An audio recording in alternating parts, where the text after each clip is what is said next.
So, hello students, I am Dr. Neha Yadav, BDS MDS prosthodontist. So, today we will discuss about the clinical methods for evaluating the implant framework fit. तो basically हम fix prosthesis अगर implant का दे रहे हैं तो नीचे implant placed तो ऊपर जो मेटल फ्रेमवर्क है वो कितना इजीली प्लेस्ड होता है और कितना पैसिवली फिटेड होता है ओवर द स्क्रूज, वो है पैसिव फिट. तो let's study first basically what is the passive fit for implant supported prosthesis. Implant supported prosthesis के लिए लंबे टाइम तक वो उसका सक्सेस रेट अच्छा रहे या लंबे टाइम तक वो वर्क करे तो सबसे इम्पॉर्टेंट चीज़ क्या है, जो हमारा मेटल फ्रेमवर्क है it should fit passively on the implant. Means there should no force on the implant. Implant और आपकी जो सराउंडिंग बोन है उसके ऊपर किसी भी तरह का फोर्स या स्ट्रेस नहीं लगना चाहिए. तो it should fit naturally and passively. And screw जो है हमारे इम्प्लांट वो बेसिकली क्या करेंगे, होल्ड करेंगे फ्रेमवर्क को, ना ही वो पुल करेंगे उसको पोजीशन में, ताकि किसी भी तरह का फोर्स इम्प्लांट के ऊपर ना आए. ये आप देख सकते हैं अगर फोर्स इम्प्लांट के ऊपर आता है तो कंटिन्यूस फोर्स इम्प्लांट के ऊपर लगने की वजह से क्या हो सकता है कि इम्प्लांट फ्रैक्चर होने के चांस हो सकते हैं. सो क्यों पैसिव फिट इंपॉर्टेंट है, क्योंकि डेंटल इम्प्लांट बोन से रिजिडली कनेक्ट होते हैं और फ्यूज्ड होते हैं by a process known as osseointegration. तो ओशियो इंटीग्रेशन क्या होता है, as you know basically implant place करने के बाद 3 से 6 महीने का टाइम उसको दिया जाता है ताकि ये ओशियो इंटीग्रेशन का प्रोसेस हो पाए. ये बेसिकली क्या है, बोन प्रॉपरली इंगेज हो जाती है to the surrounding surface of implant. Okay, इसके थ्रू हम प्रोस्थेसिस प्रॉपर ओशियो इंटीग्रेशन के बाद ही प्रोस्थेसिस प्लेस करेंगे. एंड लाइक नेचुरल टीथ में हमारा क्या पीडियल पेरिडोंटल लिगामेंट होते हैं जो प्रोप्रियोसेप्शन की तरह एक्ट करेगा और वो हमें सारा इंफॉर्मेशन ब्रेन में प्रोवाइड करेगा कि व्हाट इज गोइंग ऑन.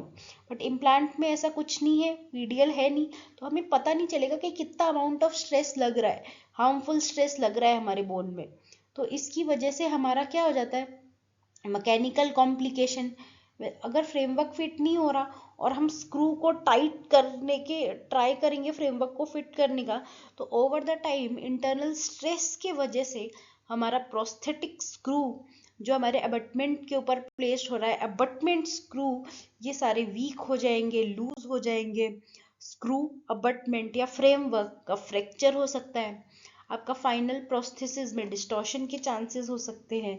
तो बेसिकली ये हो क्यों रहा है, किसी भी चीज़ पे मीन्स किसी भी स्ट्रक्चर पे कोई रिपीटेड फोर्स अगर लगेगा, मतलब ऑलरेडी वो एरिया स्ट्रेस्ड है क्योंकि वहाँ पे पैसिवली कोई चीज़ फिट नहीं हुई है, बार बार उस पर स्ट्रेस पड़ता रहेगा तो वो finally at the end fracture और फेलियर हो जाएगा. ये है मैकेनिकल कॉम्प्लिकेशन. अगली अगर हम बात करें तो बायोलॉजिकल कॉम्प्लिकेशन. हमारी इल फिटिंग फ्रेमवर्क हमारी सराउंडिंग बोन और टिश्यूज को भी बहुत बुरी तरह अफेक्ट करती है. क्यों, क्योंकि किसी भी चीज़ पे अगर कंटिन्यूस स्ट्रेस पड़ रहा है तो टाइम के साथ पेन डिस्कम्फर्ट के चांस हो जाएंगे. दूसरा, इम्प्लांट के अराउंड टेंडरनेस के चांस हो जाएंगे. तीसरा, कंटिन्यूस इन्फेक्शन की वजह से हमारा इन्फ्लेमेशन हो जाएगा, पेरी इम्प्लांट टिश्यूज का इन्फेक्शन हो जाएगा, पेरी इम्प्लांटाइटिस का चांस हो जाएगा क्योंकि एक बहुत सीरियस कंडीशन है इम्प्लांट के केस में. फाइनल, मार्जिनल बोन लॉस और सबसे इम्पॉर्टेंट इन सीवियर केसेस में ओशियो इंटीग्रेशन का लॉस हो जाएगा. हमने अभी स्टार्टिंग ऑफ द लेक्चर में देखा कि ओशियो इंटीग्रेशन क्या होता है, बोन इम्प्लांट से इंगेज ही ओशियो इंटीग्रेशन की वजह से होती है. अगर ओशियो इंटीग्रेशन लॉस हो गया देन इम्प्लांट फेलियर के चांस हो जाएंगे. Since bone is sensitive to excessive strain, क्योंकि बोन बहुत सेंसिटिव है टू द एक्सेसिव स्ट्रेन, तो धीरे धीरे कांस्टेंट जो हमारी मूवमेंट हो रही है उसकी वजह से bone around the implant resolve हो जाएगी और जो इम्प्लांट की स्टेबिलिटी है वो कॉम्प्रोमाइज हो जाएगी. आप डायग्राम में देख सकते हैं ये यहाँ पे ये जो प्रोविजनल रेस्टोरेशन है आपका और इम्प्लांट के बीच में आपको स्लाइड गैप दिख रहा है रेडियोग्राफ में, जिसकी वजह से स्ट्रेस लगेगा आपके इम्प्लांट और बोन में. दूसरा, सेकेंड पिक्चर में हम देख सकते हैं कि infection is seen around the implant which is known as peri implantitis. Okay, then इन कॉम्प्लिकेशंस को अवॉइड करने के लिए So avoid these complication, passive fit is essential. Okay, in complication को अवॉइड करने के लिए पैसिव फिट बहुत ज़रूरी है कि आपका जो फ्रेमवर्क है वो पैसिवली बहुत इजीली फिट करे इम्प्लांट में। तो अब वो इजीली फिट हो, इसके लिए हम बहुत सारी चीज़ें हमें ध्यान में रखनी होती है, बहुत सारी चीज़ें हम करते हैं कि जो हम इम्प्रेशन ले रहे हैं इम्प्लांट का, चाहे वो ओपन ट्रे टेक्निक से हो या क्लोज ट्रे टेक्निक से हो, वो एक्यूरेट होना चाहिए। वेरिफिकेशन जिग यूज़ करेंगे, हम आगे डिस्कस करेंगे कि वेरिफिकेशन जिग क्या है। Framework before final delivery, framework try करेंगे, करेक्ट करेंगे, सेक्शनिंग एंड सोल्डरिंग, सेक्शनिंग करेंगे फ्रेमवर्क की, फिर final we will solder it before the final process is delivery. So similar to conventional fixed prosthodontic, misfit of implant supported framework does not have single cause. मतलब similar to, मतलब हमारा जो fix प्रोस्थोडोंटिक procedure है जैसे कि हमारा FPD, उसमें भी अगर कोई डिस्टॉर्शन है तो वो कोई सिंगल कॉज की वजह से नहीं होती, ये मल्टी फैक्टोरियल है। मतलब आपका किसी भी स्टेजेस पे एरर अगर होता है तो ये कंबाइन इफेक्ट करते हैं हमारे फेलियर में। चाहे आपके ट्रीटमेंट के दौरान कोई डिफेक्ट है, लैब प्रोसीजर्स के टाइम पे कोई प्रॉब्लम आई है। अब डिस्टॉर्शन बेसिकली 3 डायमेंशन में हो रहा है, X, Y and Z. X axis means horizontal, left to right जो डिस्टॉर्शन है उसे हम horizontal X axis, then Y axis antero posterior, front to back, Z axis is vertical, up to down. तो अगर बहुत स्लाइट भी dimensional change होगा ना तो ये फ्रेमवर्क को सिट करने से रोकेगा over the implant. So basically अब हम डिस्कस करते हैं कि इम्प्लांट फ्रेमवर्क फिट कि कॉज क्या है, क्यों मिसफिट के चांस हो रहे हैं। अगर तो पहली चीज़, आपने जो इम्प्लांट प्लेस किया है उसकी एंगुलेशन सेम अलग अलग एंगुलेशन पे है, इम्प्लांट पैरेलल नहीं है, अंडरकट फॉर्म हो रहा है, प्रॉपर स्पेसिंग नहीं है हर एक इम्प्लांट के बीच में, तो फ्रेमवर्क फैब्रिकेट करना जो एक्यूरेटली फिट करे over the implant is very difficult. So non parallel implant stress increase कर देगा during seating of the framework and screw tightening. So इसकी वजह से मिसफिट का चांस हो जाएगा। दूसरा कारण इम्प्रेशन टेक्निक और मटेरियल, अगर एरर किसी भी पोजीशन में हो सकता है आपकी इम्प्रेशन में, अगर टेक्निक, इम्प्रेशन टेक्निक आपकी इनएक्यूरेट है, ओपन ट्रे और क्लोज ट्रे, या जो इम्प्रेशन कोपिंग है उसकी स्प्लिंटिंग प्रॉपर नहीं है, तो बेसिकली हम क्या करते हैं, ओपन ट्रे इम्प्रेशन लेने के पहले आपका जो इम्प्लांट है उसमें इम्प्रेशन कोपिंग फिट करके उसको हम स्प्लिंट करेंगे, देन हम जिग बनाएंगे, उसके बाद ओपन ट्रे लेंगे। ये मैं अभी आपको डायग्राम से समझाते हैं। और या तो इम्प्रेशन लेने दौरान कोपिंग की मूवमेंट हो गई या इम्प्रेशन मटेरियल में ही कोई डायमेंशनल चेंजेस आ गए। So any accuracy at this stage ये मास्टर कास्ट में आपके फाइनल ट्रांसफर होगी और ill fitting denture it result finally in fitting framework. So basically this is the impression coping. Implant में हमने इम्प्रेशन कोपिंग प्लेस कर दी है। अब इन इम्प्रेशन कोपिंग्स को हमने स्प्लिंट कर दिया है फ्लॉस के थ्रू। ओके, अब इसको फ्लॉस के थ्रू स्प्लिंट कर दिया है, उसके बाद एक्रिलिक या तो पैटर्न रेजिन से हम इसके अराउंड वेरिफिकेशन जिग बना लेंगे। Okay, this is the verification jig. उसके बाद सेट होने के बाद हम वेरिफिकेशन जिग को रिमूव करेंगे, वापस इम्प्लांट के ऊपर प्लेस करेंगे कि वो फिट हो रहा है या नहीं।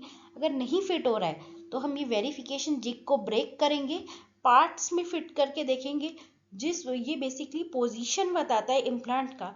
तो जब ये हमारा फिट हो रहा है इम्प्लांट के ऊपर, उसके बाद we will take the final impression.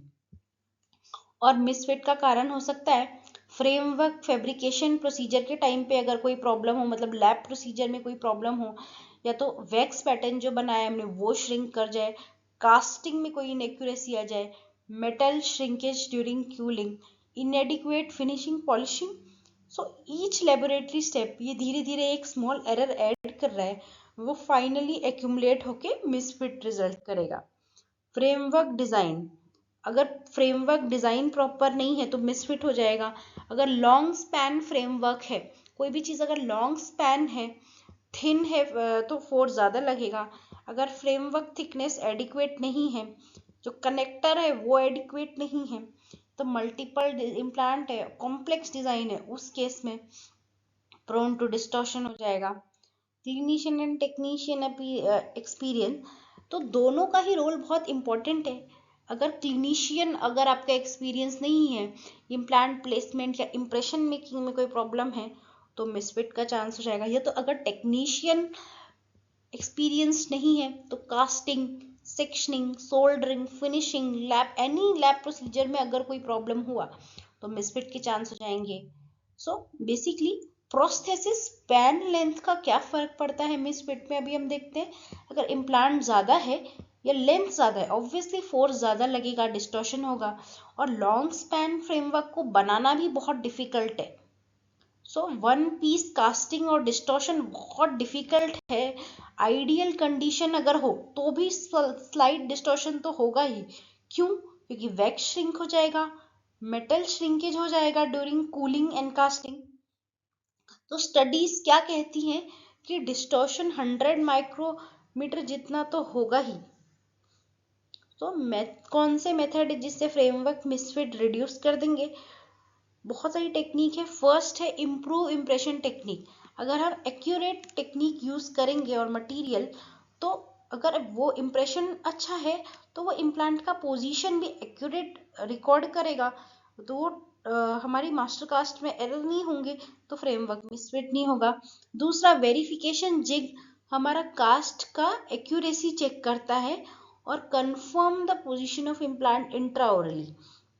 उसमें कोई डिस्क्रिपेंसी हुई तो मिसफिट हो जाएगा। Low fusing alloy, so basically framework के लिए we should always use low fusing alloy, ताकि थर्मल कंट्रैक्शन, वो भी मेटल कॉन्ट्रैक्ट करता है आफ्टर द कूलिंग कास्टिंग के बाद, तो लो फ्यूजिंग अलॉय में कॉन्ट्रैक्शन कम होता है, तो डिस्टॉर्शन ऑफ द फ्रेमवर्क के चांसेस भी कम हो जाते हैं। दूसरा, हमें हमें अभी नहीं पढ़ा था कि अगर लॉन्ग फ्रेमवर्क है तो डिस्टॉर्शन के चांस होते हैं, तो always we should cast it in sections. बाद में हम उसको सोल्डरिंग और वेल्डिंग से ज्वाइन कर देंगे ताकि डिस्टॉर्शन कम हो।